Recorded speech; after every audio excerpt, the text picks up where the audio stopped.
வணக்கம் நேயர்களே, விவாத நேரம் நிகழ்ச்சிக்கு உங்களை அன்புடன் வரவேற்கிறோம்.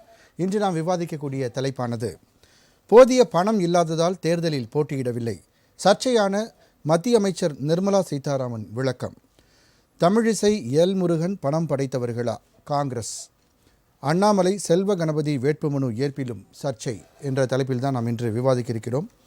அதாவது மத்திய நிதியமைச்சர் நிர்மலா சீதாராமன் அவர்கள் கட்சியில் நாங்கள் போட்டியிடவில்லை என்று தெரிவித்திருக்கிறார். அவரிடம் கேட்கப்பட்டதற்கு என்னிடம் தேர்தலில் போட்டியிடுவதற்கான அந்த பணம் இல்லை, அது மட்டுமல்லாமல் தமிழ்நாடு அல்லது ஆந்திராவில் போட்டியிட்டால் அங்கு பல்வேறு கேள்விகள் எழும், நீங்கள் தனது ஜாதி குறித்து தனது மதம் குறித்தும் பல்வேறு கேள்விகள் எழுப்பப்படும், இது போன்ற பிரச்சனைகள் காரணமாக நான் தேர்தலில் போட்டியிடவில்லை என்று அங்கே தெரிவித்து விட்டேன் அப்படின்னு அவர் கருத்து அவங்க சொல்லியிருந்தாங்க. இது ஒரு பெரிய சர்ச்சையாக இருக்குது. அதாவது செல்வ பிறந்தை அவர்கள் என்று சொல்லும் பொழுது இது கண்டிப்பாக ஒரு பாகுபாடு தான். அதாவது தமிழிசை அவர்களும் எல் முருகன் அவர்களும் கண்டிப்பாக இப்போ தேர்தலில் போட்டியிடுறாங்க. எல் முருகன் அவர்களுக்கு ஏற்கனவே மாநிலங்களவை உறுப்பினராக இன்னும் 5 ஆண்டுகளுக்கு மேலே அடுத்த டென்யூர்லேயும் இருக்குது. அது மட்டும் இல்லாமல் தமிழிசை சவுந்தரராஜன் அவர்கள் நமக்கே தெரியும் 2 மாநிலத்தோட கவர்னராக இருந்தாங்க. அதை ரிசைன் பண்ணிவிட்டு இப்போ அவங்க தேர்தலில் நிற்கிறாங்க. ஆனால் நிர்மலா சீதாராமன் அவர்களோ திருச்சியில் பிறந்த நிர்மலா சீதாராமன் அவர்களோ தென் சென்னையில் பிறந்த ஜெய்சங்கர் அவர்களோ எதற்காக தேர்தலில் நேரடியாக போட்டியிட வைக்கவில்லை, இதிலிருந்தே தெரிகிறது அவர்களுடைய பாகுபாடு, அவர்களுடைய ஒரு டிஸ்கிரிமினேஷன் தெரிகிறது. அதாவது பிற்படுத்தப்பட்டவரையும் தாழ்த்தப்பட்டவர்களும் வெயிலில் அலைந்து போட்டியிடுவதற்காக பிரச்சாரம் செய்து கஷ்டப்பட வேண்டும், மற்ற இருவர்களும் மாநிலங்களவை உறுப்பினர்களாக அமைச்சர்களாக பதவியேற்பார்கள், இது ஒரு டிஸ்கிரிமினேஷன் என்று செல்வ பிறந்தகை அவர்கள் தெரிவித்திருந்தார். அதே போன்று அண்ணாமலை அவர்களும் செல்வ கணபதி இவர்களது வேட்புமனு ஏற்பிலும் சர்ச்சை ஏற்பட்டிருக்கிறது. அதாவது செல்வ கணபதி அவர்கள் சேலத்தில் போட்டியிடுகிறார். அவர் சேலம் மேற்கு சேலம் வடக்கு என்று இரட்டை வாக்குரிமை பெற்றவர். எனவே அவர் மனுவை நிராகரிக்க வேண்டும் என்று கோரிக்கை வைக்கப்பட்டது. அதன் பிறகு இரட்டை வாக்குரிமையில் ஒன்றை நான் ஏற்கனவே நீக்க சொல்லி நான் மனு தாக்கல் செய்திருந்தேன் 1 வருடத்திற்கு முன்பு என்று அவர் கூறியதன் பேரில் அதன் மனு ஏற்கப்பட்டது. அதே போன்று அண்ணாமலை அவர்கள் நான் ஜுடிஷியல் பேப்பரில் அந்த பேப்பரில் தான் அவருடைய அஃபிடவிட் தாக்கல் செய்யணும். ஆனால் அவர் ஜுடிஷியல் பேப்பரில் அவருடைய அஃபிடவிட் தாக்கல் செய்யணும். அதிமுக தரப்பிலும் எதிர்ப்பு தெரிவிக்கப்பட்டது. படிவம் 6லும் பிழை இருக்கிறது என்ற கருத்தையும் தெரிவித்திருந்தார்கள். எனவே அவருடைய மனு நிராகரிக்கப்பட வேண்டும் என்று கோரிக்கை வைக்கப்பட்டது. ஆனால் அவருடைய மனுவும் ஏற்கப்பட்டது பின்னர். ஆனால் திமுக இது குறித்து வாய் திறக்கவில்லை, அண்ணாமலை அவர்களுடைய மனுவை எதிர்க்கவில்லை என்ற ஒரு குற்றச்சாட்டையும் எதிர்க்கட்சியினர் வைத்ததை நம்மால் அதில் பார்க்க முடிந்தது. இவ்வாறாக கலாநிதி வீரசாமி அவர்கள், ஆர் ராசா அவர்கள், ராயபுரம் மனோ அவர்கள், இதுபோன்று பலரது மனுக்களும் சிறிய சர்ச்சை ஏற்பட்டு அதற்கு பிறகு ஏற்றுக்கொள்ளப்பட்ட காட்சிகளை நாம் இன்று பார்த்தோம். மொத்தமாக 1749 மனுக்கள் வந்திருக்கிறது. அதே போன்று 1403 பேர் 1749 மனுக்களை, ஒரு நபர் ஒன்றுக்கு மேற்பட்ட மனுக்கள் தாக்கல் செய்ததால் இந்த எண்ணிக்கையானது வந்திருக்கிறது. இதன் பரிசீலனை நடைபெற்று பல மனுக்கள் நிராகரிக்கப்பட்டிருக்கிறது, பல மனுக்களும் ஏற்கப்பட்டிருக்கிறது இன்று பரிசீலனை நாளில். இந்த நிலையில்தான் நிர்மலா சீதாராமன் அவர்களுடைய கூற்று ஒரு சர்ச்சையை ஏற்படுத்தியிருக்கிறது. என்னிடம் பணம் இல்லை, அதனால் நான் தேர்தலில் போட்டியிடவில்லை என்ற கேள்விக்கு செல்வ பிறந்தை அவர்கள் இன்னொரு கேள்வியும் கேட்டிருந்தார். அதாவது எல் முருகன் மற்றும் தமிழிசை அவர்களிடம் மட்டும் போட்டியிடுவதற்கு பணம் இருக்கிறதா என்ற ஒரு கேள்வியும் அவர் எழுப்பியிருந்தார். இதை ஒட்டியே இன்றைய விவாதம் செல்ல இருக்கிறது. விவாதத்திற்குள் செல்லும் நமது விருந்தினர்களை வரவேற்போம். முதலாவதாக அரசியல் விமர்சகர் திரு சேலம் மணிகண்டன் அவர்களை வரவேற்போம். வணக்கம் சார். வணக்கம். அடுத்ததாக தமிழ்நாடு காங்கிரசின் செய்தி தொடர்பாளர் திரு இனியன் ராபர்ட் அவர்களை வரவேற்கிறேன். வணக்கம். வணக்கம் சார். வலதுசாரி சிந்தனையாளர் சரவண பெருமாள் அவர்களை வரவேற்போம். வணக்கம். வணக்கம். இனியன் ராபர்ட் சார், நீங்கள் சொல்லுங்கள் சார். செல்வ பிறந்தை அவர்கள் என்று கடும் விமர்சனங்களை முன் வச்சிருக்காங்க. உங்களுடைய பார்வை, நிர்மலா சீதாராமன் அவர்கள் விவகாரம் சரி, தமிழிசை அவர்களும் எல்முருகன் அவர்களுக்கும் ஒரு அநீதி இழைக்கப்படுகிறது. அதாவது அவர்களை தேர்தலில் போட்டியிட்டு ஜெயிக்கணுன்றாங்க. நான் நிர்மலா சீதாராமனாக இருக்கட்டும், ஜெய்சங்கராக இருக்கட்டும், அவர்கள் மாநிலங்களவை உறுப்பினர்கள் மத்திய அமைச்சர் ஆயிடுறாங்க. இது ஒரு டிஸ்கிரிமினேஷன்ற மாதிரியான வார்த்தைகளை உபயோகிச்சிருக்காரு. உங்களுடைய பார்வை சார்? இல்லை, 2000 வருஷமாக அதை நடந்துகிட்ருக்கு. 2000 வருஷமான இந்திய சமூக கட்டமைப்பு என்பது இப்படி தான். இங்கே இந்தியாவில் உள்ள பிற்படுத்தப்பட்ட ஒடுக்கப்பட்ட சமூகங்களை அடியாட்களாக கூலிப்படையாக பயன்படுத்தி ஒரு உயர்ந்த சமூகம் இவங்களை 2000 வருடமாக பயன்படுத்தி கொண்டிருக்கிறது. அதனுடைய ஒரு பரிணாம வளர்ச்சி தான் இது. நான் இந்த பிஜேபியினுடைய இந்த வேட்பாளர் பட்டியலாக இருக்கட்டும், வேட்பாளர் அறிவிப்பாக இருக்கட்டும் நாங்கள் பார்க்குறோம். அந்த அடிப்படையில் உங்களுக்கு திருமதி நிர்மலா சீதாராமன் அவர்களோ அல்லது திரு ஜெய்சங்கர் அவர்களோ அவங்க தேர்தலிலே போட்டியிடாமல் அப்படியே அழகாக ராஜ்யசபாவில் டைரெக்டாக ஃபினான்ஸ் மினிஸ்டராகவும் எக்ஸ்டர்னல் அஃபேர்ஸ் மினிஸ்டர் வெளியுறவுத்துறை அமைச்சராகவும் வந்து உட்காந்துப்பாங்க. நாங்களாம் வந்து இங்கே வெயிலையும் மழையிலையும் படாத பாடுபட்டு இப்போ எனக்கு இதில் என்ன சந்தேகம், எனக்கு ஒரு கேள்வி, ஓட்டு வாங்கி கொடுக்கணும் இங்கே இருக்கிற பிஜேபிக்கு. இல்லை நிர்மலா சீதாராமன் அவர்கள்ட்ட வந்து கேட்டிருக்காங்க இல்லையா கட்சியிலேருந்து, அவங்க நான் போட்டியிட விருப்பம் இல்லை, என்கிட்ட பணம் இல்லைன்னு. அதே மாதிரி தமிழிசை அவர்கள்ட்டையும் கேட்டிருப்பாங்கல்ல, அவங்க தானே 2 மாநிலத்தோட ஆளுநர் பதவி ராஜினாமா பண்ணிட்டு வந்து எலெக்ஷனில் நிற்கிறாங்க. இவங்களாவது ஆளுநர் தான், அவங்க நிதி அமைச்சருங்க. நிதி அமைச்சர்கிட்ட நிதி இல்லைன்னா ஆச்சரியமா அவங்ககிட்ட என்கிட்ட இருக்கிற பணம் நான் சம்பாதிச்ச பணமே தவிர வேற லூட்டட் மணியோ அந்த மாதிரியான இந்தியாவுடைய பணமோ அந்த மாதிரியான பணங்கள் என்கிட்ட இல்லை அப்படின்னு தான் அவங்க சொல்கிறாங்க. இல்லை அப்படி இல்லையே. உங்களுக்கு எலக்டோரல் பாண்ட்ஸில் எந்த கட்சிக்கு பணம் வந்திருக்குது அப்படிங்கிறத பார்க்கக்கூடிய அதிகாரம் இவங்களுக்கு மட்டும் தான் இருந்துச்சு, வேற யாருக்குமே இல்லை. எதிர்கட்சி எங்களுக்கு தெரியாது எவ்வளோ பணம் எங்களுக்கு வந்திருக்குன்னு, ஆனால் யார் கொடுத்தான்றது எங்களுக்கு தெரியாது. ஆனால் திருமதி நிர்மலா சீதாராமன் அவர்களுக்கு பணம் யாருக்கு போயிருக்குது, யாருக்கு போகல, எவ்வளவு பணம் வந்திருக்குன்னு பார்க்கக்கூடிய அளவில் ரகசிய தகவல் தெரிந்து கொள்ளக்கூடிய ஒரு பதவியில் அவங்க இருந்திருக்கிறாங்க. அப்போது இவ்வளோ பெரிய பதவியில் இருந்தவங்களுக்கு என்கிட்ட பணம் இல்லைன்னு சொல்கிறது உண்மையிலே ஆச்சரியமா. கட்சிக்கு தானே பணம் வந்து நிர்மலா சீதாராமன் அவர்களுக்கு பாண்டு போட்டாங்க, நிதி அமைச்சர் பிஜேபிக்கு தானே போட்டாங்க. இவங்க பிஜேபி இல்லையா? அப்போ பிஜேபி தான், கட்சிக்கு தான் சார் அந்த பணம். நரேந்திர மோடி அவர்களுக்கோ இல்லை நிர்மலா சீதாராமனுக்கோ அமித்ஷாக்கோ இவங்க யாரும் கட்சி இல்லையா? கட்சி தான் சார், அவங்க கிட்ட பணம் இல்லைன்னு சொல்றாங்க. கட்சி பணத்தை பத்தி அவங்க பேசவே இல்லை. கட்சி தான் இவங்க, கட்சியினுடைய பிரதிநிதிகள் தான் இவங்க, கட்சியை கட்டுப்பாட்டுக்குள்ள வச்சிருக்கிறது தான் இவங்க. சரிங்களா? கட்சியின் கட்டுப்பாட்டுக்குள்ள இருந்தாலும் கட்சியை கட்டுப்படுத்துறது இவங்க தான் அடிப்படையிலே. அதனால பணம் இல்லைன்னு சொல்றதெல்லாம் வேடிக்கையா இருக்கு. ரைட். அப்படி நான் என்ன கேட்குறேன், தேர்தலில் எதுக்கு ஒரு திருமணம் நடத்தினாங்க, அதுவும் கூட மிக எளிய முறையில் தான் அவங்க நடத்தியிருந்தாங்க, நம்ம அதையும் பார்க்க முடிஞ்சது. அது வந்து தனிப்பட்ட அரசியல்வாதிகள் தனிப்பட்ட பெரிய ஒரு அது தனிப்பட்ட விருப்பம், அதை நான் கௌரவம் கருதி அதை பற்றி நான் விமர்சனம் செய்ய போகல. திருமணம் என்பது அவருடைய தனிப்பட்ட விருப்பம். ஆனால் அரசியலில் தேர்தலில் நிற்பதுக்கு முதல்ல பணம் எதுக்கு ஒரு கேள்வி வருதா இல்லையா? எதுக்கு முதல்ல பணம் தேவை? இங்கே நிற்கக்கூடிய காங்கிரஸ் வேட்பாளர்கள் பல பேர் பணம் படைத்தவர்கள் அல்ல. செல்வி ஜோதிமணியோ சசிகாந்த் செந்தில் அவர்களோ, சரிங்களா, திருமதி சுதாவோ மயிலாடுதுறையில் யாரும் பணம் படைத்தவர்கள் இல்லை, எல்லாம் சாதாரண குடும்பம் வந்தவங்க. இன்னும் சொல்ல போனால் மிடில் கிளாஸ் ஃபேமிலி, நடுத்தர வர்க்கத்தில் தான் வந்தவங்க. சரிங்களா? நீங்கள் கேட்குற அதே 5 வருஷமாக ஜோதிமணி அவர்களும் எம்பியாக இருந்திருக்காங்க, அவங்கள்ட்ட பணம் இல்லை, நீங்கள் எப்படி சொல்கிறீங்க? இல்லை, நாங்கள் எங்கிட்ட பணம் இல்லை தானேங்க, எங்ககிட்ட பணம் இல்லை. நாங்கள் நிற்கிறது மக்களை நம்பி நிற்கிறோம், தொகுதி மக்களை நம்பி நிற்கிறோம், கூட்டணி கட்சி நம்பி நிற்கிறோம். அப்படி தான் எங்கள் வேட்பாளர்கள் நிற்கிறாங்க. எதுக்கு முதல்ல தேர்தலில் பணம் தேவைன்னு ஒரு கேள்வி வருது. சிறிய செலவு பண்ணக்கூடிய அளவில் நீங்கள் பிரச்சாரத்துக்கு போகிறதுக்கு 95 lakhs வரைக்கும் அவங்களே பெர்மிட் பண்ணுங்க. 95 lakhsன்றது அது கூட இருக்காதாங்க, அது கூட இருக்காதா அப்படின்ற ஒரு கேள்வி வருது. இல்லை, 95 lakhs தாண்டி செலவு பண்ணுறது எதுக்குன்னா மக்களுக்கு ஓட்டுக்கு பணம் போடுறதுக்கு, பணம் கொடுக்குறது ஓட்டுக்கு பணம். அது இல்லைன்னா அதுக்கு நான் ஒன்றும் பண்ண முடியாது, அது காங்கிரஸ் ஒன்றும் பண்ண முடியாது. அதனால் இவர்கள்கிட்ட பணம் இருக்கிறது. ஆனால் இது உண்மையான ரீசன் இல்லை. நான் ஏற்கனவே சொன்னது தான் சார், இங்கே இருக்கிற பிற்படுத்தப்பட்ட ஒடுக்கப்பட்ட மக்கள் தானே அடியாட்களாக கூலிப்படைகளாக வேலை பார்த்துட்டு இருக்கோம் 2000 வருஷமாக இவங்களுக்கு. சரிங்களா? எல்முருகனோ தமிழிசை அவர்களோ அதுக்கு எதிர்ப்பு தெரிவிக்கல. ஆனால் நீங்கள் எதிர்கட்சிகள் தான் அதை விமர்சனம். ஆமாம், ஆனால் ஏன்னா அது கூட அவங்க வாழ பழகிக்கிட்டாங்க. வடிவேல் காமெடி மாதிரி வாழ பழகிப்பாங்க, கொஞ்ச நாள் கழிச்சு உள்ளே போயிட்டு தான். பட் இங்கே மற்ற கட்சிகள் இருக்கக்கூடியவங்க நாங்கள் எதிர்த்து கேள்வி கேட்போம். நாங்கள் அவங்களுக்கும் சேர்த்து தான் பேசுகிறோம். நாங்கள் எங்களுக்காக மட்டும் பேசல, பிஜேபியில் இருக்கக்கூடிய ஓபிசி எஸ்சி எஸ்டிக்கு சேர்த்து நாங்கள் பேசுகிறோம். உங்களை அவங்க பயன்படுத்திக்கிறாங்கன்னு சொல்கிறோம், உங்களை அடியாளாக பயன்படுத்துகிறாங்கன்னு சொல்கிறோம், உங்களை கூலிப்படையாக பயன்படுத்துகிறாங்கன்னு நாங்கள் சொல்லுவோம். இது நாங்கள் சொல்லிக்கிட்டே இருப்போம். நான் எங்களுக்கு மட்டும் பேசல, அவங்களுக்கு சேர்த்து நாங்கள் பேசுகிறோம் என்பதை அவங்க புரிஞ்சுக்கணும். அதனால் எங்கள் தலைவர் செல்வப்பிரந்தை அவர்களுடைய இந்த குற்றச்சாட்டு இல்லை, இந்த வாதம் என்பது சரியானது. இல்லை, இங்கே கூட்டணியில் கூட நீங்கள் பார்த்தீங்க அப்படின்னா, இப்போ தமிழகத்தில் இருக்கக்கூடிய திமுக கூட்டணியில் கூட தனித்தொகுதிகள் மட்டும்தானே வந்து எஸ்சி கேட்டரில் கொடுத்துருக்காங்க, பொது தொகுதி எதுவும் கொடுக்கலையா? அங்கே நீங்கள் கேள்வி எழுப்பியிருக்கலாமே. இல்லை அந்த அளவுக்கு தமிழ்நாட்டில் ஒரு முதிர்ச்சி எழவில்லை என்பது உண்மையான கருத்து, நான் அதை ஒத்துக்கிறேன்.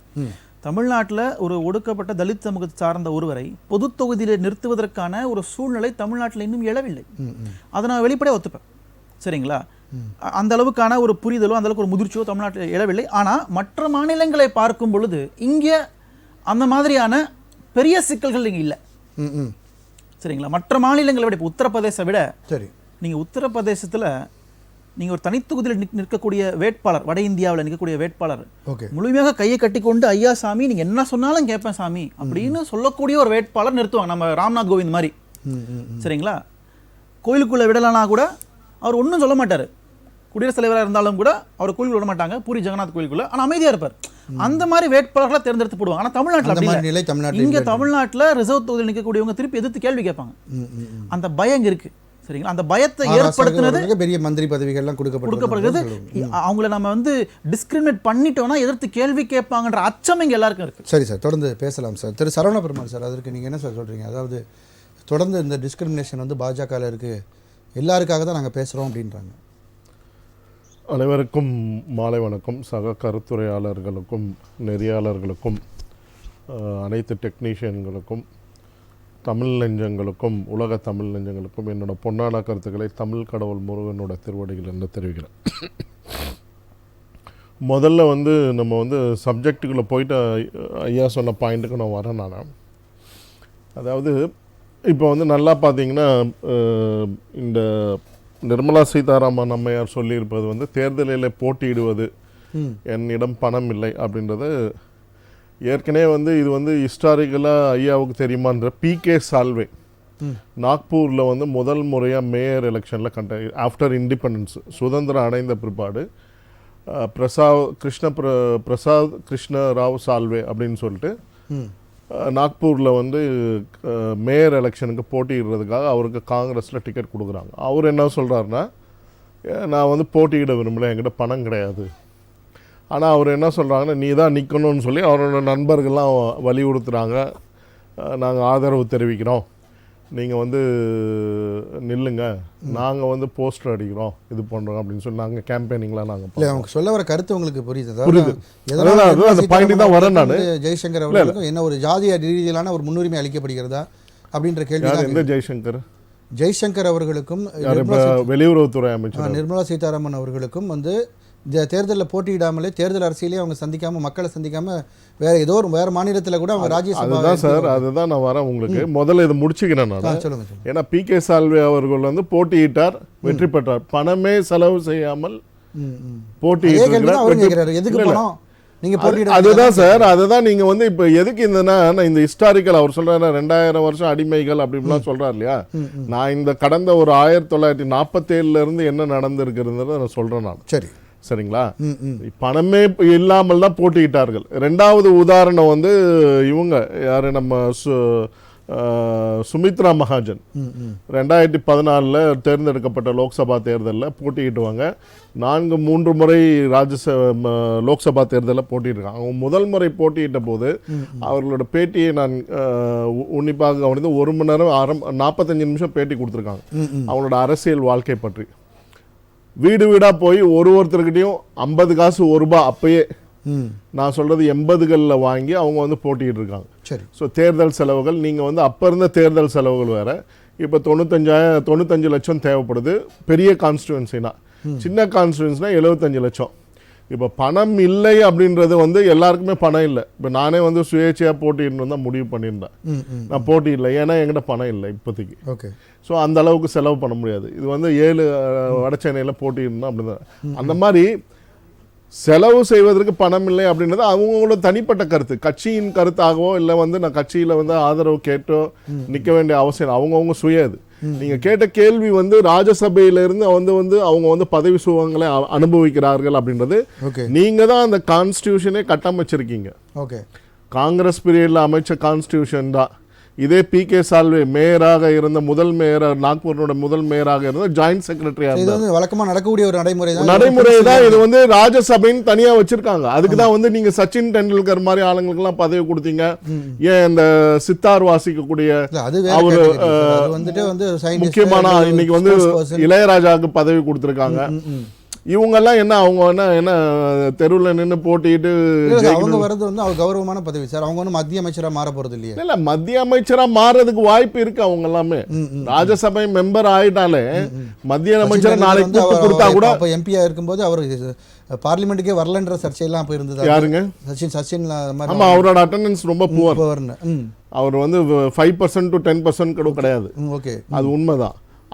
அதாவது இந்த மாதிரி இருக்கும்போது ஒரு யூனியன் ஃபினான்ஸ் மினிஸ்டராகவோ இல்லைன்னா வெளியுறவுத்துறை அமைச்சராக இருக்கோம், சரி, அவர்களுக்கு தனித்துவம் அவங்களோட திறமையை பொறுத்து அவர்களுக்கு ராஜ்யசபை உறுப்பினர் கொடுத்து அதற்கப்புறம் பதவிகள் கொடுக்கப்பட்டிருக்கு. இன்னைக்கு ஜெய்சங்கர் திறமையா கையாண்டு கொண்டிருக்கிறார் வெளியுறவுத்துறை. கட்சியோட நடவடிக்கை அதுல பாஜகவோட நடவடிக்கை அதுல காங்கிரஸ் அதை கருத்து சொல்ல தேவையில்லைன்னு உங்களுடைய கருத்து? இல்ல, கருத்து சொல்ல தேவையில்லை. இது ஜனநாயகத்துல யார் வேணா கருத்து வேணா சொல்லலாம். அனைவருக்கும் சுதந்திரம் இருக்கு. ஆனா நான் என்ன சொல்றேன்னா இது அதனுடைய எக்ஸிகியூட்டிவ் பொசிஷன் எப்படி இருக்குன்றதை நம்ம பார்க்கணும். சரி சார், நம்ம தேர்தலை போட்டியிட்டு ஒரு எக்ஸிகியூட்டிவ் பொசிஷன் இருக்கு. இல்ல நான் முடிச்சுக்கிறேன். தேர்தலை போட்டியிட்டு ஒரு எக்ஸிகியூட்டிவ் பொசிஷன் இருக்கு, தேர்தலை போட்டியிடாம எக்ஸிகியூட்டிவ் பொசிஷன் இருக்கு. ஓகே, நான் அதுக்கு பிற்பாடு வரேன். எனக்கு வாய்ப்பு கொடுக்கும்போது அவர் சொன்ன இந்த டிஸ்கிரிமினேஷன் அதை பத்திலாம் நான் சொல்றேன். கண்டிப்பா நமது அரங்கில் இணைந்திருக்கும் திமுக செய்தி தொடர்பாளர் திருமதி ஆண்டாள் பிரியதர்ஷினி அவர்களை வரவேற்போம். வணக்கம் சார். திரு சேலம் மணிகண்டன் சார், இப்பொழுது இந்த கருத்தை நீங்கள் எப்படி பார்க்குறீங்க சார்? தமிழிசை அவர்களுக்கும் எல் முருகன் அவர்களுக்கும் தேர்தலில் நேரடியாக போட்டியிடணும்னு சொல்கிறாங்க. ஆனால் நிர்மலா சீதாராமன், ஜெய்சங்கர் அவர்கள்லாம் நேரடியாக அவங்க மாநிலங்களவை மூலமாக மத்திய அமைச்சர் ஆயிடுறாங்க அப்படின்றது செல்வ பெருந்தகை சொல்லியிருக்காரு. அதை பற்றி உங்களுடைய பார்வை என்ன சார்?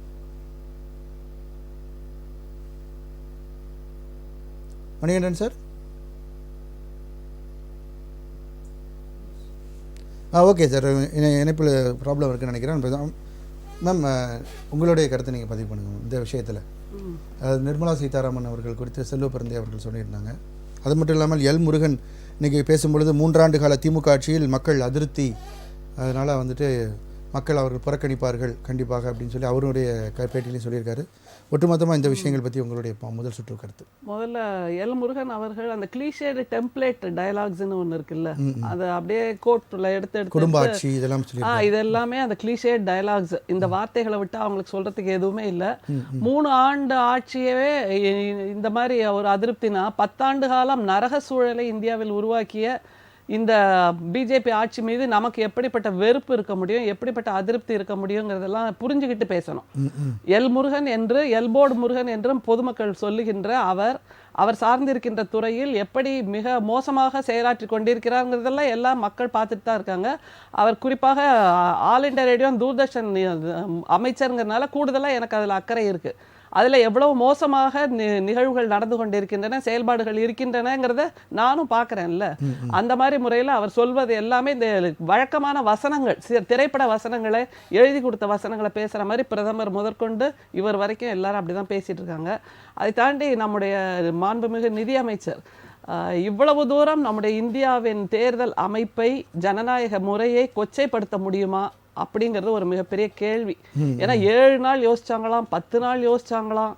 அவங்க கிட்ட பணம் இல்லையா, அதுக்கப்புறம் அவங்க ஜாதி என்னங்கிறத சொல்லணுமா, இனம் என்னங்கிறத சொல்லணுமா, இதெல்லாம் மிக மிக மோசமாக 21ஆம் நூற்றாண்டில் இருந்து கொண்டு இந்தியாவை கீழ்த்தரமாக கொச்சைப்படுத்தி கொண்டிருக்கிறார். தமிழ்நாட்டில், ஆந்திராவில் நம்ம போட்டியிடும் பொழுது இந்த மாதிரியான கேள்விகள் எழும் அப்படின்னு எங்க போட்டியிட்டாலும் இந்த மாதிரி கேள்வி வராதா? இதெல்லாம் தமிழ்நாட்டில் தேர்தல் ஆணையம் கேட்க போறது இல்ல.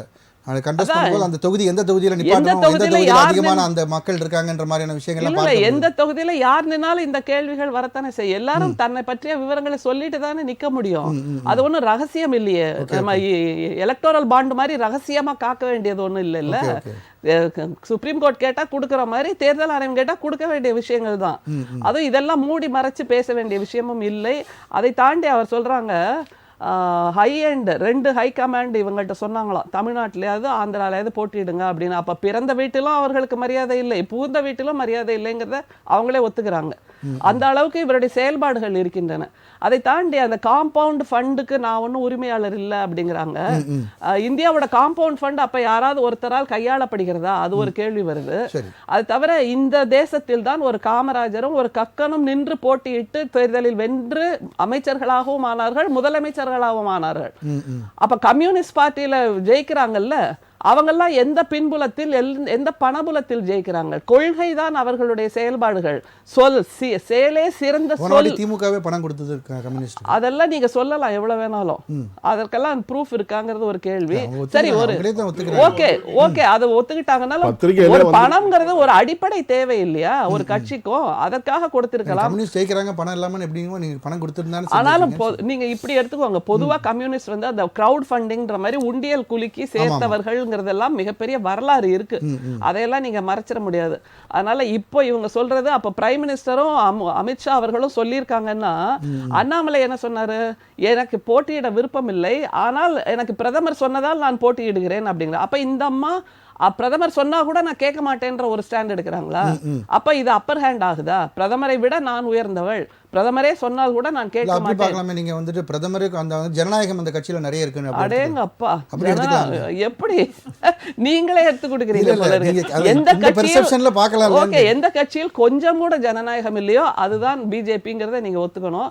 அதை தவிர சரி, இப்ப இந்த ஸ்டாண்ட் படியே பார்த்தா அப்ப எல்முருகன்ட்ட இவங்க கேட்குற மாதிரி எக்கச்சக்கமா பணம் இருக்கா, இல்ல அண்ணாமலை தன்னுடைய நண்பர்கள் யாரோ மாசம் 8 லட்சம் அவருக்காக செலவு பண்றாங்க.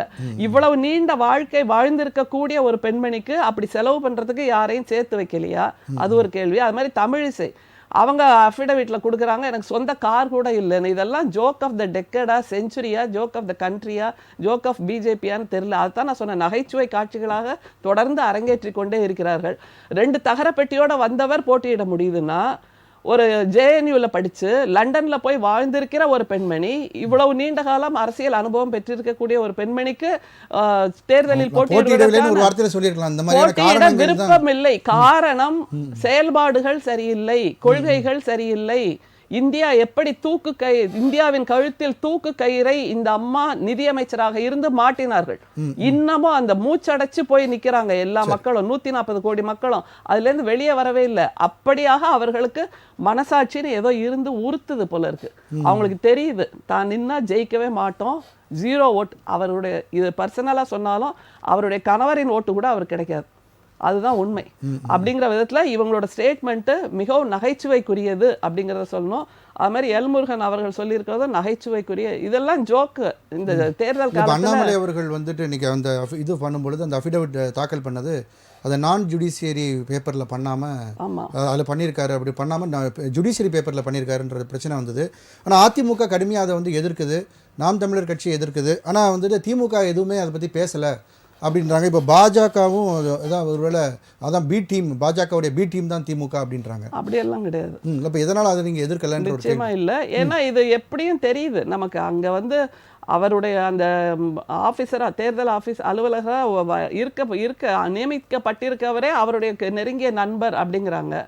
ஸோ இதை எப்படியெல்லாம் அவங்க பல தகிடுதத்தம் செய்து தான் அங்க பல விஷயங்களை பிரயோஜனம் இல்லைன்றது தெரிஞ்சு நீங்க எதிர்க்கல இல்ல.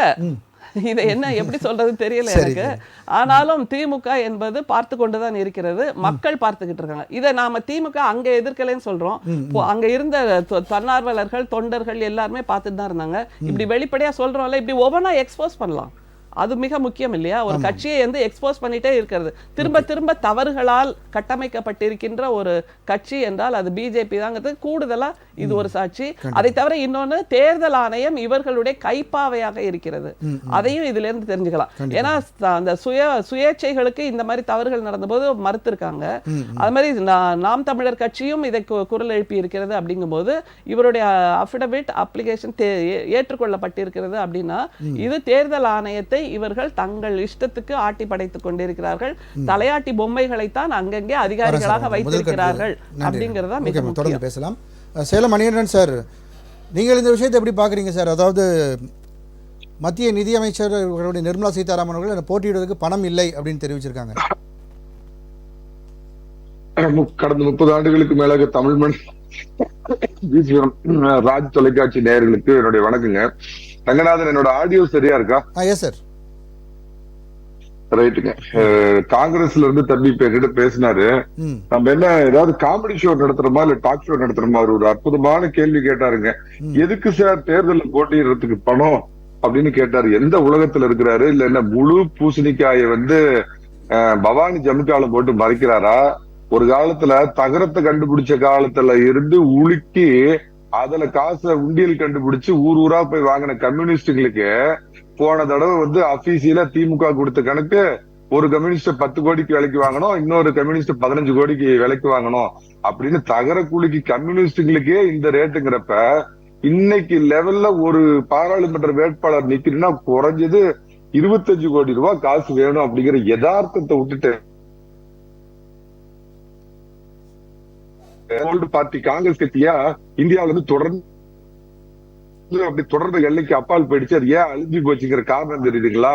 உண்மையை பேச மாட்டாங்க, யதார்த்தத்தை ஏத்துக்க மாட்டாங்க, கனவு உலகத்துல இருந்துட்டு இந்த மாதிரி பொய்ய பேசிட்டு இருப்பாங்க அப்படிங்கிற ஒரு சிறந்த உதாரணங்க. அதாவது ஒண்ணு பாத்தீங்கன்னா, என்னங்க நிர்மலா சீதாராமன் அவர்கள் சொன்னது சரிதான் அப்படின்னு சொல்றீங்களா? என்கிட்ட பணம் இல்லைன்னு சொன்னது. சரிங்க, நான் ரொம்ப கரெக்டான இதுங்க வாதத்துக்கு ஒண்ணு கேக்குறேன். நம்முடைய மரியாதைக்குரிய தமிழக முதலமைச்சர் போன 2021 தேர்தல் அவரோட அபிடவிட்ல பாத்தீங்கன்னா சொந்தமா அவருக்கு கார் இல்ல அப்படின்னு சொல்லியிருக்காரு.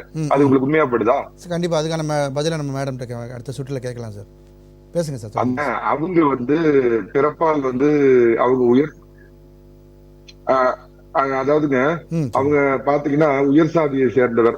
ரெண்டாவது காங்கிரஸ் கட்சியிலுமே அப்புறம் இன்னொன்னு சொன்னாரு, தாழ்த்தப்பட்டவர்கள் எல்லாம் காலகாலமா எல்லா கட்சியும் அடிமைகளா இந்தியா முழுக்க பயன்படுத்துது, அவங்களுக்காகவும் சேர்த்துதான் நாங்க ராம்நாத் கோவிந்த் மாதிரி சும்மா பொம்மையா பயன்படுத்துறாங்க. ரொம்ப அருமைங்க.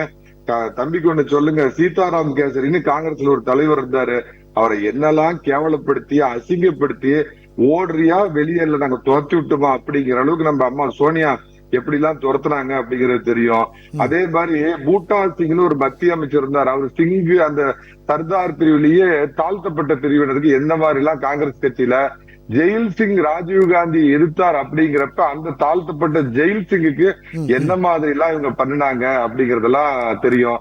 அஞ்சயாவை செருப்பு தூக்க விட்டது யாரு? தாழ்த்தப்பட்ட அஞ்சயாவை செருப்பு தூக்க விட்டது யார் அப்படின்னு காங்கிரஸ் கட்சி தாழ்த்தப்பட்டவங்களை பத்தி எல்லாம். இப்ப நீங்க பேசுறத பார்க்கும்பொழுது முத்தரசன் அவர்கள் இன்னைக்கு இந்திய கம்யூனிஸ்ட் முத்தரசன் சொல்றாரு பாஜகவுக்கும் அதிமுகவுக்கும் மறைமுக கூட்டணி இருக்கு அப்படின்றாங்க. நீங்க டிஃபெண்ட் பண்றத பார்க்கும்பொழுது அது கிட்டத்தட்ட உறுதியாகிற மாதிரி இருக்கு சார். சார் நான் ஒண்ணு புரிஞ்சுக்கங்க, நான் அதிமுகவுடைய அனுதாபியோடைய அபிஷியல் ஸ்போக்ஸ் பர்சன் இல்ல.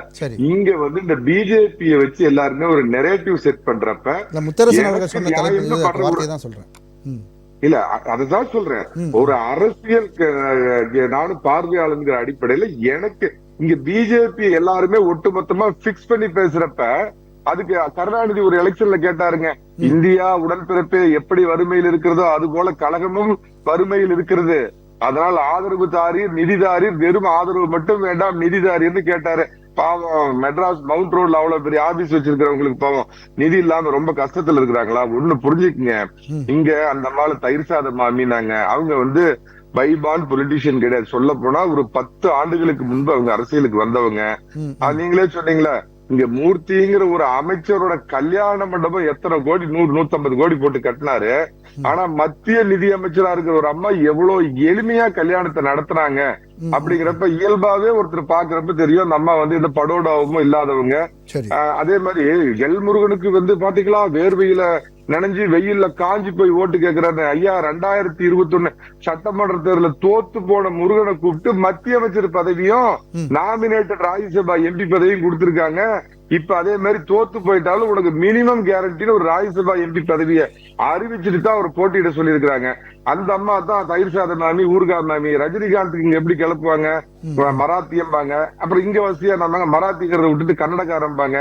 அவரோட கேட்டாரு, என்ன இங்க வந்தா கன்னடக்காரங்கிறீங்க, அங்க போனா மராத்திங்கிறீங்க, அங்க போனா தமிழ்காரன், நான் எங்க வாழ்த்துனாரு? அந்த மாதிரி இந்த அம்மா திருச்சியில பிறந்து இருந்தாலும் அது கல்யாணம் பண்ணது வேற இடம், இது பண்ணது வேற இடம். சோ இந்த பிரச்சனை எல்லாம் வரும். அதே மாதிரிங்க இன்டலெக்சுவல் சில பேர் எல்லா கட்சியிலும் இருப்பாங்க. மன்மோகன் சிங் இது வரைக்கும் ஏதாவது பாராளுமன்ற தேர்தலில் போட்டிட்டு இருக்காரா? முதல்ல அவர் வந்தது எல்லாமே ராஜ்யசபா. எவ்வளவு இந்த நாட்டினுடைய மிகப்பெரிய பொருளாதார மேதை, எல்லாரோடும் மதிக்கப்படக்கூடிய ஒரு நபர். நிர்மலா சீதாராமன் அவர்கள் இன்டெலெக்சுவல் லிஸ்ட்ல வராங்கன்னு சொல்றீங்க. சிதம்பரமும் அப்படித்தான், நிர்மலா சீதாராமனும் அப்படித்தான்.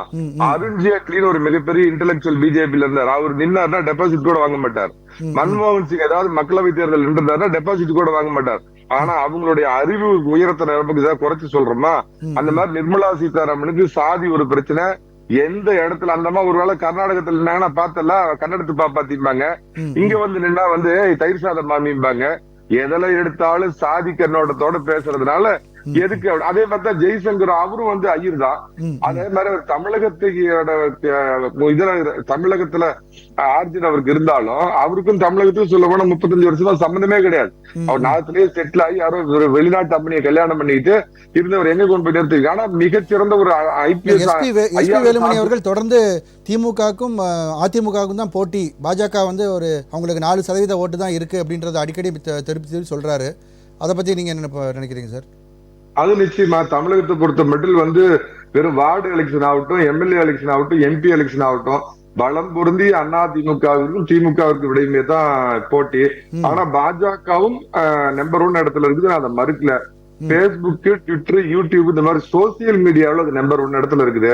சரி. தமிழக அதாவது நான் ஒண்ணு அடிக்கடி சொல்லுவேங்க, இந்தியா முழுக்க பாரதிய ஜனதா என்பது ஒரு வந்தே பாரத் எக்ஸ்பிரஸ். அதை நான் ஒத்துக்கிறேன். வட மாநிலங்கள்ல பாத்தீங்கன்னா மைனாரிட்டிகள் மத்தியில அவங்க பார்வை வேற மாதிரி இருக்குது. அவங்களும் சப்போர்ட் பண்றதுனால தான் அவங்களால தொடர் வெற்றி ஆகுது. தமிழகத்தை பொறுத்த மட்டும் அது பழைய மீட்டர் கேஜ்ல ஓடுற ஒரு கூட்ஸ் வண்டி. தமிழகத்துல அதுக்கு எந்த வளர்ச்சியும் கிடையாது, ஓட்டு வங்கி கிடையாது. தோற்றம் வந்து ஒரு மாய தோற்றம் தான் அது ஒரு அப்படின்னு சொல்றீங்களா? இந்த திமுக பண்ற வேலை இன்னைக்கு அவரு பண்றாரு. திமுக ஒரு நெரேட்டிவ் காலகாலமா செட் பண்ணுவாங்க பாத்தீங்களா? 67 இருந்து வடக்கு வாழுது, தெற்கு இது இந்தி ஒழிக, இந்தி திணிக்கிறாங்க, தமிழா இன உணர்வு கொள்ள சோற்றால் அடித்த பிண்டமேன்னு அப்ப இருந்து அந்த இந்தி ஆரம்பிச்ச பாட்டு பாருங்க, இன்னும் பாடுறாங்க பாத்தீங்களா? அண்ணாமலை அநேகமா அவரோட ஆரிஜின் பாத்தீங்கன்னா திமுக இருக்குன்னு நினைக்கிறேன். அதனாலதான் இவரு நெரேட்டிவ் பிக்ஸ் பண்றாரு. தமிழ்நாட்டுல பூதாகரமா வளர்ந்திருக்கிறாங்க. நான் மறுக்கல. ஒரு 3% இருந்து 5% அவங்களுடைய வாக்கு வங்கி இருக்கும். ஆனா அவர் என்னமோ பார்த்தா நான் இப்ப 2026 20 சீட்டு பிடிக்க போறேன், 2024 2026 3 மாநிலத்துக்கு நான் முதலமைச்சர் ஆக போறேங்கிற மாதிரி பேசுறாரு. அந்த அளவுக்கு வளர்ச்சி இல்ல, போட்டியில் இல்லை, களத்தில் இல்ல. அது 3வது இடத்துல இருக்குது. சரவண பெருமாள் சார், அதாவது இந்த 100 நாள் வேலை வாய்ப்புக்கு இப்போ சமீபத்தில் திடீர்னு அந்த பிரைஸை ஏற்றுறது தேர்தல் நடைமுறைக்கு எதிரானது இல்லையா அப்படின்ற ஒரு கேள்வி இருக்குது. இந்த மாதிரியான சில விஷயங்கள் பண்ணி மக்களுடைய ஓட்டுகளை கவர் பண்ணலான்னு பிஜேபி நினைக்குதான்ற ஒரு குற்றச்சாட்டு இருக்குது. அதை பற்றி உங்களுடைய பார்வை என்ன சார்? இல்லை, அதாவது தேர்தல் நேரத்தில் ஏற்றலைங்க. இது வந்து பல நாட்களாக வந்து கோரிக்கைகள் வைக்கப்பட்டு பிற்பாடு வந்து இதற்கான நடைமுறையை ஏற்படுத்தி அது குறிப்பாக நம்ம சொல்லணும்னா தேர்தல் அறிக்கையில் வந்து திமுக சொல்லியிருக்காங்க அவங்க இந்த விலையை வந்து நம்ம உயர்த்தி கொடுக்கவும் அப்படின்னு சொல்லி காங்கிரஸ்லேயும் சொல்லியிருக்காங்க. ஸோ அப்போ நீங்கள் சடனாக இது உயர்த்ததுக்கு காரணம் அந்த தேர்தல் அறிக்கை கூட காரணமாக இருக்குமான்ற கேள்வி எழுது இல்லையா? இல்லை, தேர்தல் அறிக்கை காரணம் அதுதான் சொல்கிறேன். இப்போ இது வந்து நீண்ட நெடுங்காலமாக இப்போ நான் ஃபீல்டில் இருக்கேன். பல இடங்களில் அந்த பொன்னேரி, கும்மிடிப்பூண்டி இந்த கிராம பகுதிகளில் வேலை அந்த 100 நாள் வேலை வாய்ப்பில் வேலை செய்கிற பெண்கள் வந்து எல்லாம் குறைகளாக சொல்லியிருக்காங்க. பல இடங்களில் வந்து இதெல்லாம் இருக்குது. இந்த பிரச்சனைகள் வந்து அங்கங்கே இருக்கிற சூப்பர்வைசர், அந்த டிஸ்ட்ரிக்ட் லெவலில் இருக்கக்கூடிய ஆர்கனைசர், இப்படி அந்த இன்ஃபர்மேஷன் போகும்போது அதுக்கான விடிவு வந்து அங்கே வந்து மத்தியில் போய் சேருது. இதற்கான விலையை வந்து உயர்த்தி கொடுக்கணும் அப்படின்னு சொல்லி பத்தாது அவர்கள் செய்யக்கூடிய வேலை. ஏன்னா இப்போ 100 நாள் வேலை திட்டம்ன்றது வந்து பார்த்திங்கன்னா இப்போ என்ன மாதிரியான அந்த குளங்களை தூர்வாருவது, இந்த மாதிரியான விஷயங்கள்லாம் நிறைய எடுத்து பண்ணுறாங்க. ஒரு சிறப்பாக செயல்பட்டு இருக்கக்கூடிய விஷயம். அதனால வந்து அவர்களுக்கு அவர்கள் செய்யக்கூடிய அந்த வேலைக்கு சமமான ஒரு ஊதியத்தை கொடுக்க வேண்டும் என்பதை நிர்ணயம் பண்ணி தான் கொடுத்துருக்காங்கன்னு தான் நான் பார்க்குறேன். இது வந்து ஏதோ திமுக தேர்தல் அறிக்கையிலே காங்கிரஸ் தேர்தல் அறிக்கையில கொடுத்ததுனால வந்து வந்துடல. பல கட்டங்களாக இது வந்து பல வருடங்களாக கடந்த ஒரு 2 வருடங்களாகவே இந்த பிரச்சனை மேல்மட்டத்திற்கு தகவல் சென்று கொண்டு தான் இருக்கிறது. அதை பொறுத்து தான் இதை வந்து ஏற்றி இருக்கிறாங்கிறது தான் என்னோட கருத்து. ஏன்னா நான் களத்தில் இருந்து பார்த்துருக்கேன் நான். ஸோ இதுதான் விஷயம். தொடர்ந்து பேசுங்க சார். அதுதான் இந்த விஷயம். இது நீங்கள் 100 நாள் வேலை திட்டத்தை பொறுத்த அளவுக்கு மத்திய அரசாங்கத்தினுடைய நிலைப்பாடு வந்து ஏற்கனவே முடிவு செய்ததை அவர்கள் அறிவித்திருக்கிறார். அதே மாதிரி தான் இந்த கேள்வியும் நம்ம சாற்று வச்சது தான் உங்கள்கிட்ட கேட்குறேன். பாஜகவுக்கும் அதிமுகவுக்கும் கூட்டணி இருக்குது, மறைமுகமான கூட்டணின்னு சொல்லி தொடர்ந்து வந்து திமுக ஒரு விஷயத்த சொல்லட்டுங்களா, வலியுறுத்துறாங்க. பல மேடைகளில் பல விவாத மேடைகள் நான் சொல்லியிருக்கேன். திமுகவுக்கும் பாஜகவுக்குமே கூட்டணி இருக்குது. எப்படி இருக்கு தெரியுங்களா உங்களுக்கு? சொல்லட்டுமா? புது செய்தியா இருக்கு.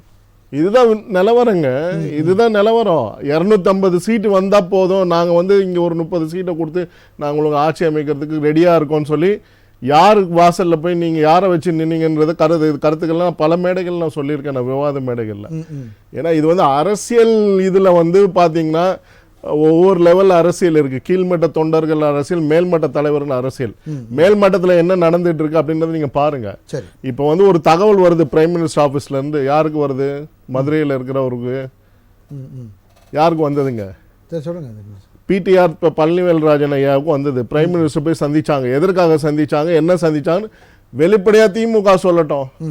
என்ன சந்திச்சு என்ன பேசுனீங்க அப்படின்னு சொல்லிடுவாங்களா? உண்மைகள் வெளியே வருமா? நீங்க வந்து இங்க இங்க வந்து இப்ப சட்டசபையில வந்து பேசுறாங்க ஐபிஎலுக்கு டிக்கெட் வேணும்னா நீங்க இது கேக்குறீங்க. ஆனா உங்களுக்கு ஐபிஎலுக்கு தொடர்புடைய முக்கியமான புள்ளியோட தொடர்பு இருக்கிறது அப்படின்னு நான் குற்றச்சாட்டை சொல்லுவேன் நான். புரியுதுங்களா? இதை வந்து அரசியல் வந்து என்கிட்ட நீங்க சொல்லாதீங்க. நான் வந்து பல அரசியல் பல கட்டங்கள்ல வந்து நான் பாகுபடுத்தி பார்த்து அதாவது ஒரு விஷயத்த இன்னொரு விஷயத்த சொல்றேன். அதாவது நம்ம இவர் சொன்ன மாதிரி நம்ம ஐயா மணிகண்டன் ஐயா சொன்ன மாதிரி யாருக்குமே இங்க வந்து பாகுபாடு கிடையாது பாஜகவை பொறுத்தளவுக்கு. ஏன்னா கடந்த காலகட்டங்களில் பாஜகவினுடைய தேசிய தலைவர் ஒரு தாழ்த்தப்பட்ட சமூகத்தை சார்ந்தவர். இன்னைக்கு எல் முருகனுக்கு வாய்ப்பு கொடுத்துருக்காங்க, ராம்நாத் கோவிந்த் ஐயா அவர்களுக்கு வாய்ப்பு கொடுத்துருக்காங்க, திரௌபதி முர்முக்கு வாய்ப்பு கொடுத்துருக்காங்க. பல கட்டங்கள்ல வந்து வாய்ப்பு கொடுத்துக்கிட்டு தான் இருக்காங்க. புரியுதுங்களா? அதாவது இன்னைக்கு வந்து ட்ரைபல் மினிஸ்ட்ரின்னு கொண்டு வந்ததே பாஜக வாஜ்பாய் காலத்தில் கொண்டு வரப்பட்டதுதான். இவங்க கூட்டணி ஆட்சியில் இருக்கும் போது தான். இதெல்லாம் அவங்களுக்கு வந்து தெரியாது சார். இப்போ வந்துட்டு எல்லாமே இன்டெலெக்சுவலாக இருக்காங்க. அது இன்னும் உதாரணங்கள் சொல்கிறாங்க. மன்மோகன் சிங் உட்பட பலருமே அந்த இருந்திருக்காங்க. அந்த வரிசையில் இது பண்ணுறாங்க. இவங்களுக்கு அது வந்து டிஸ்கிரிமினேஷனோ அல்லது அவங்க ஜாதியை பொறுத்தோ இல்லை அப்படின்னு தான் அவங்க கருத்தாக இருக்குது. அது உண்மைதான். பொதுவாக ஒரு கட்சியில் இன்டெலெக்சுவல்ஸ் இருந்தாங்கன்னா அவங்கள வந்து மக்களவை மூலமாக தேர்ந்தெடுக்காம அவங்க ராஜ்யசபா மூலமாக தேர்ந்தெடுக்கக்கூடிய ஒரு நடைமுறை வந்து இந்தியாவில் இருக்குது. ஏன்னா அவங்களுக்கு பெரிய அளவில் களத்தில் தொடர்பு இருக்காது. அவங்க அறிவு சார்ந்த தளத்தில் வேலை பார்த்துருப்பாங்கன்றது ஒரு உண்மையான கருத்து. காங்கிரஸ் கட்சியில் நீங்கள் அது மாதிரி பார்த்தீங்கன்னா தலைவர் ப. சிதம்பரம் அவர்களோ டாக்டர் மன்மோகன் சிங் அவர்களோ இது மாதிரி பல தலைவர்கள் வந்திருக்கிறாங்க. பட் எனக்கு என்ன சந்தேகம்னா நிர்மலா சீதாராமனும் இவர் ஜெய்சங்கர் இன்டெலெக்சுவலான ஒரு கேள்வி எனக்கு வருது. அவர்கள் இன்டெலெக்சுவல்ஸா அப்படின்னு கேள்வி இருக்குல்ல. ஏன் அப்படின்னா உங்களுக்கு வந்து கொரோனா முடிந்த பிறகு நாங்கள் சொன்ன டிமாண்ட்ஸ் அண்ட் எக்கனாமிக்ஸை வந்து ஃபாலோ பண்ணாமல், அதாவது மக்களிடம் பணத்தை கொடுங்க அப்படின்னு சொன்னோம், அதை பண்ணாமல் 20 லட்சம் கோடியை வந்து அவங்க ஒரு திட்டம் 6 கட்டமாக அறிவிச்சாங்க. அது ஒரு பேர் வச்சுருந்தாங்க, பேர் மறந்து போச்சு, இந்தியில் ஒரு பேர் வச்சாங்க அதுக்கு. அது வந்து முழுக்க அடிப்படை பொருளாதார அறிவில்லாத ஒரு செயல் அது. அதனால் எந்த விதமான தாக்கமும் இந்திய பொருளாதாரத்தில் ஏற்படலை. அதே மாதிரி ரஷ்யா உக்ரைன் போரில் முதல்ல வந்து ஒரு நிலைப்பாடை எடுத்துட்டு அதன் பிறகு நிலைப்பாடை மாற்றுறது வந்து இன்டெலெக்சுவலா? அப்போ இன்டெலெக்சுவல்ஸ் வருவாங்க ராஜ்யசபா மூலமாக, நான் மாற்றுக்கிறது இல்லை. ஆனால் இவங்க இன்டெலெக்சுவலான பெரிய கேள்வி இருக்குல்ல, அதில் வந்து தெளிவில்லை. அதனால் இவங்க வந்து தேர்தலில் நின்று எதுக்கு செலவு பண்ணி ஏற்கனவே வெளியுறவுத்துறை செயலாளர் அதன் பிறகு இப்போ அந்த துறைக்கு அமைச்சராக இருக்காரு. ஸோ பல ராஜ்ய ரீதியான பல உறவுகளோட அவர் பேச்சுவார்த்தை நடத்துறதுல அவருக்கு எக்ஸ்பீரியன்ஸ் நிறைய இருக்குல்ல. நீங்கள் இந்தியாவுடைய external affairs failure sir. China ஆக்கிரமிச்சிருக்கான் பார்டரில். சைனாவில் 5 சதுர கிலோமீட்டருக்கு சைனாக்கான வீடு கட்டி வாழ்ந்துட்டு இருக்கான். சார் அதெல்லாம் உங்க நேரு காலத்தில் கொடுத்ததுங்க. நேரு காலத்தில் 2020 லாக்டவுன் சமயத்தில் சைனாக்காரன் உள்ள வந்து 5 சதுர கிலோமீட்டருக்கு கேம்ப் கட்டி வாழ்ந்துகிட்டு இருக்கான். அங்க போய் திருப்பி அவங்கள விரட்ட போன ராணுவ வீரர்கள் 40 பேர் அடித்து கொல்லப்பட்டிருக்காங்க, கட்டையில் ஆணிய சொருகி. சரிங்களா? அதை கேட்க முடியாத திராணி இல்லாத வெளியுறவுத்துறை அமைச்சர் தான் ஜெய்சங்கர். இவரை நீங்க இன்டெலெக்சுவல் சொன்னீங்கன்னா எனக்கு சிரிப்பு தான் வரும் எனக்கு. சரிங்களா? அதனால இவர்கள் இன்டெலெக்சுவலாம் கிடையாது. ரெண்டாவது பாயிண்ட், நீங்க இதை பத்தி பேசுனீங்க, 100 நாள் வேலைவாய்ப்பு பத்தி பேசுனீங்க.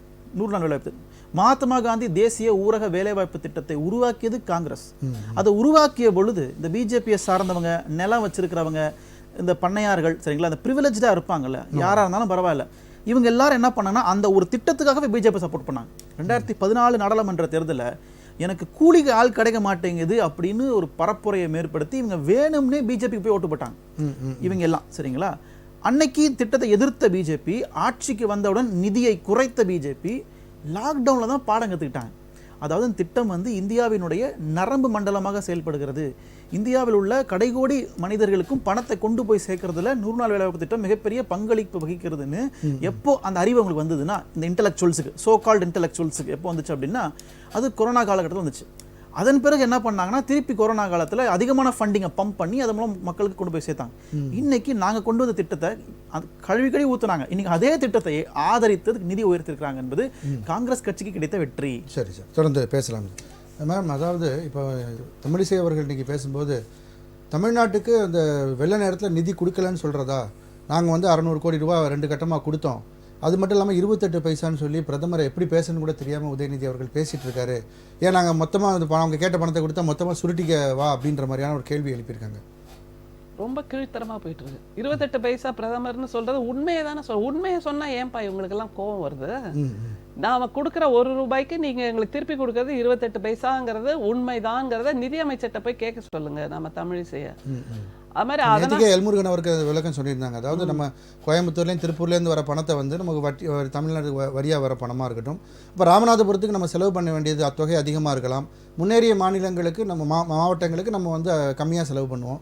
அது மாதிரி வந்து முன்னேற்றம் தேவைப்படக்கூடிய மாநிலங்களுக்கும் மக்கள் தொகை அதிகமாக இருக்கக்கூடிய மாநிலங்களுக்கும் மத்திய அரசு அதிகமாக செலவு பண்ணுறது இயல்பு தானே. இந்த வாதம் படியே வந்தாலும் எத்தனை ஆண்டுகளுக்குன்னு ஒரு யாட்ஸ்டிக் வைக்கணுமா இல்லையா? காலம் காலமா நம்ம யூபிக்கு கொடுத்துக்கிட்டே இருப்போம், பீகாருக்கு கொடுத்துக்கிட்டே இருப்போம். அதை பத்தி ஒரு வெள்ளை அறிக்கை கொடுங்களேன். நாங்க கொடுத்த இந்த பணத்தால உங்க மாநிலத்துல இதெல்லாம் முன்னேற்றம் வந்திருக்கு அப்படிங்கறத பத்தி ஒரு வெள்ளை அறிக்கை கொடுங்கன்னு தானே நம்ம கேட்கிறோம்.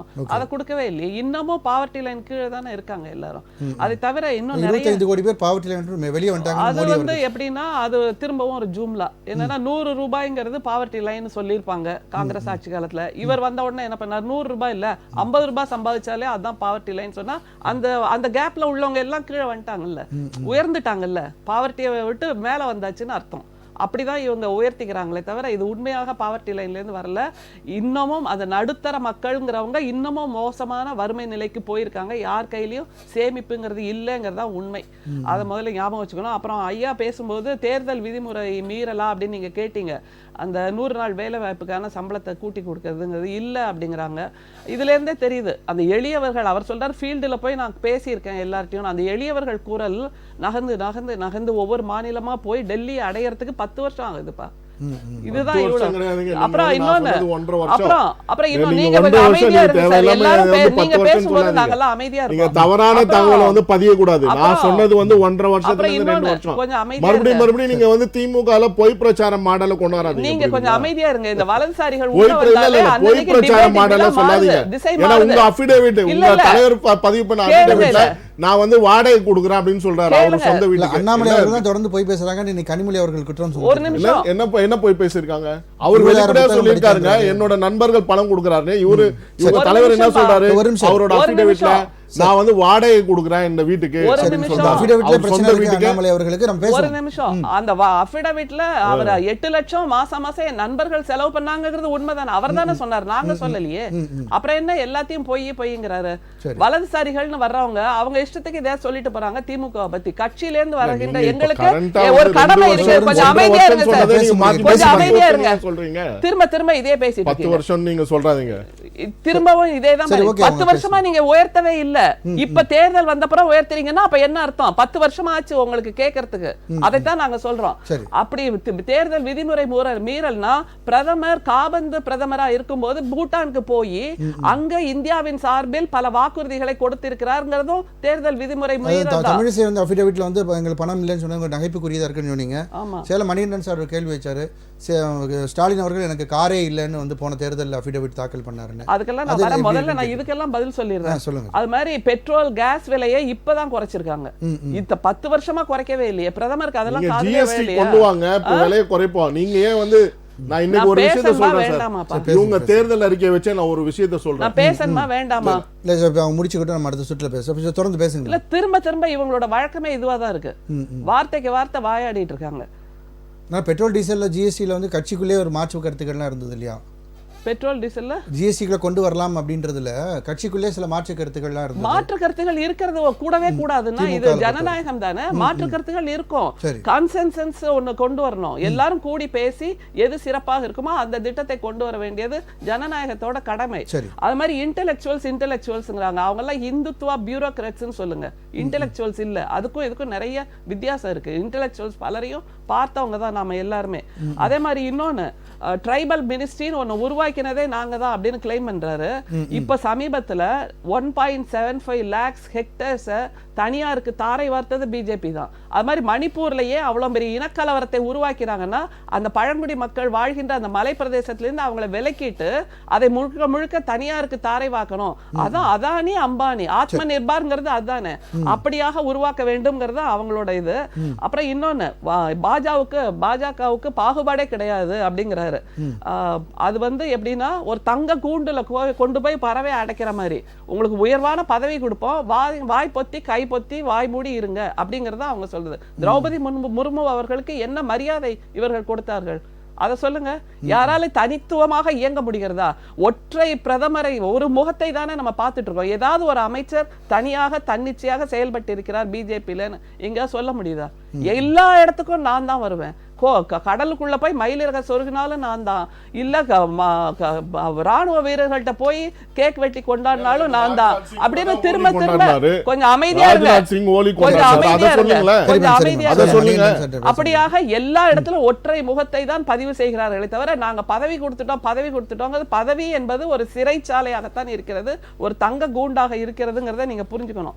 அப்புறம் நிறைய விஷயங்கள் இருக்கு, பேசவாத எல்லாம். ஒரே ஒரு நிமிஷம், மறுபடியும் நான் வரேன். உங்கள்கிட்ட நிறைவு கருத்து கேட்கும்போது மொத்தமாக அதை பேசிடலாம். திரு மணிகண்டன் சார், இந்த 3 ஆண்டு கால ஆட்சியில் திமுகவினுடைய செயல்பாடுகள் அதிருப்தியை அளிக்கிறது அப்படின்னு எல் முருகன் அவர்கள் சொல்கிறாரு. தொடர்ந்து வந்து தமிழ்நாட்டில் இருக்கக்கூடிய நிலைமையை பார்க்கும் பொழுது திமுக வந்து தொடர்ந்து பிஜேபி தான் விமர்சிக்கிறது. அதிமுக வந்து சீன்லேயே இல்லாத மாதிரியான ஒரு தோற்றம் தான் தெரியுது. உங்களுடைய பார்வை என்ன சார்? சார், அதுக்கு முன்னாடி மரியாதைக்குரிய அக்கா நிறைய அடுக்குனாங்க, அதுக்கு பதில் சொல்லணும். ஏதோ தன்னுடைய இடத்துல எல்லா இடத்துலயும் மோடி தன்னுடைய முகத்தை காமிச்சுக்கிறாரு அப்படின்லாம் சொன்னாங்க. அவங்க கூட்டணி வச்சிட்டு இருக்காங்களா ஒரு காலத்துல. நான் இப்ப குறுக்கிட விரும்புறேன். என்னன்னா, மகாத்மா காந்தி நரேகாக்கு கொடுத்த ஃபண்ட் பாதிக்கு பாதி முக்காவாசி இவருடைய விளம்பரங்களுக்காகத்தான் செலவிடப்பட்டிருக்கிறதுங்கிறதும் அறிக்கை சொல்லுது. சரி சார், சொல்லுங்க. அதாவது ஒரு காலத்துல இந்தியா என்பது இந்திராவே, இந்திரா என்பது இந்தியாவே அப்படின்னு பேசின கட்சியோட இவங்க கூட்டணி வச்சுட்டு இருக்காங்க. தூர்தர்ஷன் மட்டும் இருந்த காலத்துல என்னங்க எப்ப பார்த்தாலும் உங்க முகமே தெரியுது, வேற எதுவுமே இல்லையா, மிஸ்டர் பிரைம் மினிஸ்டர் அப்படின்னு நம்ம வைகோ மிஸ்டர் பிரைம் மினிஸ்டர் அப்படின்னு கேட்டப்ப என் முகத்தை பார்க்க பிடிக்கலன்னா டிவி ஆஃப் பண்ணிடுங்கன்னு தன்னடக்கத்தோட பேசின கட்சியோட கூட்டணியில இருக்கிறாங்க. அதே மாதிரி ஹிந்துத்துவ ஐடியாலஜி உள்ளவங்க, இன்டெலக்சுவல் இல்ல, நாங்க டாக்டர் கரண் சிங்னு ஒருத்தங்க இருந்தாங்க, ஞாபகம் இருக்குதுல்ல, காங்கிரஸ் கட்சியோட. நான் ஒத்துக்கிறேன், மிகப்பெரிய இன்டெலக்சுவல் அவரு. அவர் என்ன ஹிந்துத்துவ இன்டெலக்சுவலா இல்ல காங்கிரஸ்? நான் மனசார சொல்றேன், அவர் ஒரு பக்காவான இன்டெலக்சுவல். சிவகங்கை சின்ன பையன் சிதம்பரம் அப்படின்னு கருணாநிதி அவர்கள் சொல்லியிருந்தாலும் நான் மனப்பூர்வமா ஏத்துக்கிறேன், சிதம்பரம் அவர்கள் ஒரு இன்டெலக்சுவல் தான் அப்படின்னுங்க. கேஸ் விலையை குறைக்கிறது, இப்ப பாத்தீங்கன்னா ஊரக வேலை வாய்ப்புக்கு வந்து பாத்தீங்கன்னா கூட்டி கொடுக்குறது தேர்தலுக்காக பண்றதுதான். இதுல என்ன இவர் சொல்றாருல்ல, உரிமை தொகை கிடைக்காதவர்களுக்கும் உரிமை தொகை கொடுக்கப்படும் அப்படிங்கிறாரு. 2.5 வருஷமா உரிமை தொகை யாருக்குமே கொடுக்கல. மாநிலத்தை இது அகில இந்திய தேர்தல் வரப்போகுது, பாராளுமன்ற தேர்தல் 2.5 வருஷம் கழிச்சு ஆரம்பிக்கிறாரு. அப்ப எல்லாம் அனைத்து மகளிருக்கும் உரிமை தொகை அப்படின்னாரு. ஓட்டு கேட்க வந்தப்ப தகுதி பார்க்கலையாப்பா, நோட்டு கொடுக்கறப்ப தகுதி பார்க்கறியாப்பான்னு 1.25 கோடி மக்கள் இப்ப கேட்டவுடனே தேர்தல் முடிந்தவுடன் உங்களுக்கு கொடுக்கப்படும். அது என்னக்காது, இதெல்லாம் தேர்தலுக்கு தான். நீங்க பண்றதும் தேர்தலுக்கு தான், அவங்க பண்றதும் தேர்தலுக்கு தான். அப்புறம் சொன்னாங்க மிஸ்டர் 28 பைசா பிரைம் மினிஸ்டர். நான் நிச்சயமா ஏத்துக்கிறேங்க, மிஸ்டர் 28 பைசா பிரைம் மினிஸ்டர் நீங்க சொல்றது அருமையா ஏத்துக்கிறேன். போதை கடத்தல் திமுக அப்படின்னு சொன்னா இதை ஏத்துக்கிட்டீங்கன்னா அதையும் நான் ஏத்துக்கிறேன். ஏன்னா உங்க நிர்வாகி தான் இன்னைக்கு இந்தியாவிலேயே மிகப்பெரிய பேர் வாங்கி கொடுத்திருக்கிறாரு. அதான் நான் சொல்றேங்க. அதாவது எனக்கு தெரிஞ்சு 33% வந்து இன்னைக்கு மத்திய பாஜகவுடைய ஆளுகின்ற இதுல பாத்தீங்கன்னா ஷெட்யூல் கேஸ்ட், ஷெட்யூல் ட்ரைப் இருக்கிறாங்க. பங்காரு லட்சுமணன் ஒரு தலைவர் ஏற்கனவே தாழ்த்தப்பட்டவர் கொண்டு வந்தாங்க. இப்ப ராம்நாத் கோவிந்த் கொண்டு வந்தாங்க, முர்மு கொண்டு வந்திருக்காங்க. ஆனா பேருக்காவது துணை முதலமைச்சர் பதவிங்க ராசாவுக்கு ஒரு 10 நாளாவது முதல்வர் படம் மாதிரி கொடுங்க பார்க்கலாம், 10 மணி நேரமாவது கொடுங்க பார்க்கலாம். உங்க சமூக நீதி பத்தி நன்றி சார். நன்றி சார். மேம், உங்களுடைய நிறைவு கருத்து நீங்க சார். ஏற்கனவே முதல் சுற்றுல அவர் பேசினதுக்கு தோத்து போனாலும் அவங்களுக்கு ராஜ்யசபால என்ட்ரி உண்டு அப்படிங்கிற இதுதான் இவர்களோட திட்டமே. இந்த எலெக்ஷன்ங்கிறதே அவங்கள பொறுத்த வரைக்கும் ஒரு ஜூம்லா, எல்லாமே இவிஎம் மிஷின்ல செட் பண்ணி வச்சாச்சு. அதனாலதான் அவங்களுக்கு அந்த ஒரு பரபரப்பு பதைபதைப்பு எதுவுமே இல்லை. நம்ம ஒரு பதைபதைப்பா பேசுற அளவு கூட அவங்க பேசுறது இல்ல. தோத்து போனாலும் ராஜ்யசபா மூலமா நீங்க அங்க வர போறீங்க, மினிஸ்டரா வர போறீங்க, இல்ல ஆளுநரா வர போறீங்க, உங்களுக்கு ஏன்பா இவ்வளவு கஷ்டங்கிறத அவங்க கேட்கறது. அப்புறம் இன்னொன்னு கூட்ஸ் வண்டினாரு நம்மளோட திமுகவை, அவங்க வந்து வந்தே பாரத் தான். கூட்ஸ் வண்டி இந்தியா தமிழ்நாட்டுல பிஜேபி தான் சொன்னாரு. இல்ல கூட்ஸ் வண்டினாரு. தமிழ்நாட்டுல பிஜேபியோட நிலைமை தான் அப்படி இருக்கு. இந்தியா மற்ற மாநிலங்கள்ல வந்து வந்தே பாரத் இருக்கிற பிஜேபி, தமிழ்நாட்டை பொறுத்த வரைக்கும் கொஞ்சம் மீட்டர் கேஜில் போயிட்டு இருக்கு அப்படின்றாங்க. ஓகே ஓகே ஆமா. சரி, அப்புறம் அந்த தேர்தல் நிதி பத்திரம்னு ஒண்ணு வாங்கினாங்கல்ல, அதை வச்சு நம்முடைய நிதி அமைச்சருக்கு நிதி கொடுத்திருக்கலாமே தேர்தல்ல நிக்கிறதுக்கு. அது எதுக்கு பின்ன வாங்கினாங்க? தேர்தல் எலக்டோரல் பாண்டுன்னு வாங்கினதோட அர்த்தம் என்ன? Okay okay. இந்த எலெக்ஷனுக்காக செலவு பண்றதுக்காக தானே வாங்கியிருக்காங்க. அப்படின்னா அந்த பணத்தை முழுக்க எல்லா கட்சிகளுக்கும் பிரித்து கொடுக்க வேண்டும் அப்படிங்கறத ஒரு தேர்தல் சீர்திருத்தமா ஏன் அதையும் தாண்டி இவங்களோட நிதி அமைச்சருக்கு கூட செலவு பண்றதுக்கு அந்த தேர்தல் நிதி பத்திர ஃபண்டை எடுக்க மாட்டாங்களா? அது எவ்வளவு முக்கியமான ஒண்ணு. அப்புறம் இன்னொன்னு, தயிர் சாதம்னு பேசுவாங்க, இங்க வந்தா டேம் பிராம்னு சொல்லுவாங்க, அங்க போனா கன்னட பிராம்னு சொல்லுவாங்கன்னு. சூத்திரர், பஞ்சமர், தீண்டத்தகாதவர், ஏன் எதிர்ல வராத, பக்கத்துல வராத, என்ன பார்க்காத, இப்படியெல்லாம் சொல்லி காலமாக எங்களை கீழ்த்தரமாக நடத்தியது யார்? அதுக்கு முதல்ல இவங்கள்ட்ட பதில் இருக்கா? அப்ப தயிர் சாதம்னு சொன்னா அவங்களுக்கு உறுத்துதா? அந்த உறுத்தல் இருக்கணும். அது அப்புறம் இன்னொரு கன்னடா பிராம் டேம் பிராம்னு ஏன் சொல்றேன் தெரியுமா? இவர்கள் எல்லோரும் வந்தேரிகள், இந்தியாவின் ஆதி குடிமக்கள் இல்லைங்கிறத புரிஞ்சுக்க. விரிவா பேசலாம். ஒரே ஒரு வரியில சொல்லுங்க சார். நிர்மலா சீதாராமன் விஷயம், இன்று வேட்புமனு தாக்கல் பற்றி உங்களுக்கு சமூக நீதி குறித்து ஒரு புரிதல் அவங்க நல்லா புரிஞ்சு நினைக்கிறேன். சமூக நீதி என்பது ஒரு ராம்நாத் கோவிந்த் ஒரு எல்முருகனை பதவி கொடுக்கறது அல்ல. சமூக நீதி என்பது சமூகமே முன்னேறுவதுதான். சரிங்களா? இங்க சமூகம் முன்னேறிக்கான்றதாங்க கேள்விங்க. ரெண்டாவது என்னன்னா, காங்கிரஸ் அதை பண்ணலையா இதை பண்ணலையான்னு கேட்டுட்டு இருக்காங்க. நான் அதுக்கு பதில் சொல்லிடுறேன், ஒரே ஒரு வரியில சொல்லிடுறேன். என்னன்னா, இன்றைக்கு பிஜேபியில் இருக்கக்கூடிய தலைவர்கள் ஒரு காலத்துல காங்கிரஸ் வழிநடத்தினார்கள் என்பதை மறந்துடக்கூடாது. சரிங்களா? அவங்க வாடகை வீட்டுல இருந்தாங்க, காங்கிரஸ் என்ற வாடகை வீட்டுல இருந்தாங்க, பிஜேபி சொந்த வீடு வாங்கின அங்க போயிட்டாங்க. அதனால அதுக்கு நாங்க பொறுப்படுத்திக்க முடியாது. இன்னைக்கு காங்கிரஸ் இந்த சங்கிகள் இல்லாத வலதுசாரிகள் இல்லாத கட்சியாக உருமாறி இருக்கிறது நான் வரவேற்கிறோம். நாங்க சொன்னதை ஒத்துக்கிறீங்க. முதல்ல அது மாதிரி இருந்தது. நன்றி நன்றி சார். உங்க நிறைவேற்ற ஒரே வரியில, நேரம் ரொம்ப கம்மியா இருக்கு. அதாவது இன்றைக்கு பாரதம் என்ன சூழ்நிலையில் இப்போ சென்று கொண்டு இருக்கின்றார், களம் காங்கிரஸிற்கு ஒரு கெடுபிடியாக இருக்கிறது. சரி, இதே போக்கில் சென்றார்கள் என்றால் அவர்கள் 45 எம்பி சீட்டுகளை ஜெயிப்பதற்கு கூட கஷ்டம்தான். சரி சரி, இந்த மாதிரி போய் பிரச்சாரங்களை வைத்திருந்தார். நன்றி. நேரம் கம்மியா இருக்கு, நிகழ்ச்சி நிறைவு செய்ய நேரம் வந்துச்சு. நம்முடன் விவாதத்தில் பங்கு பெற்ற விருந்தினர்கள் அனைவருக்கும் நன்றி. மீண்டும் ஒரு விவாத நேரம் நிகழ்ச்சியில் சந்திப்போம் நேயர்களே. நன்றி, வணக்கம்.